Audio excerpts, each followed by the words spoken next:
Team Operation Vulindlela gave an update on the second phase of the initiative that is, of course, aimed at fast-tracking economic growth after giving that progress report on the previous 4 priorities from the first phase. And to talk us through that is the Presidency's Rudy Dix. Rudy, thank you so much, as always, for talking to us. Very important areas you're focusing on around local government reforms as well as spatial planning reforms.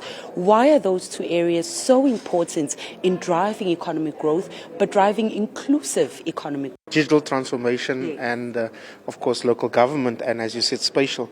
They're important because in the first phase, what we did focus on was on 5 key structural changes rather than network sectors. It was logistics, water, it was around the visa, it was telecommunications, and it was energy.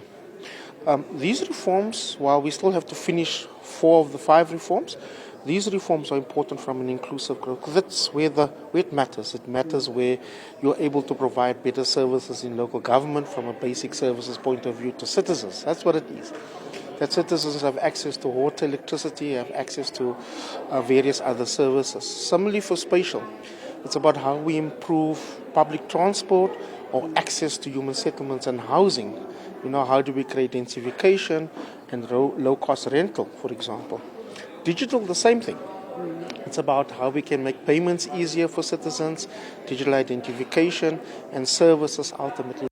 And these reforms do take time, as you said, for us to really see that full-on impact, medium to long term, being 5 years, that targets. How do then South Africans just keep track, especially of these 3 priority areas, keep track of the progress that is being made? Is it looking out for those quarterly reports? How can they be involved in ensuring that they do support Operation Vulindlela in meeting some of these targets as well? Absolutely. The quarterly reports, Ntokozo, is going to be important. But remember, many of the reform implementers are the ministers and the departments.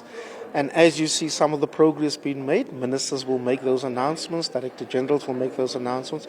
So certainly keep us accountable for the quarterly reports, follow it, make comments. We'll be honest, as we always do. We reflect raids when there are raids and no progress being made. But certainly, ultimately, what we want is for us to be able to ensure that the reforms drive growth, and growth drives employment. And so ultimately that's an important part for what we're going to do. Rudy, thank you so much for those insights and all the best with phase 2 of Operation Vulindlela. Of course, Rudy Dix with the Presidency after it gave that update on phase 2 of Operation Vulindlela and where the key focus areas over the next few years will be while still driving the reforms from the first phase. For Newzroom Afrika on Channel 405, I'm Ntokozo Khumalo in Sandton, Johannesburg.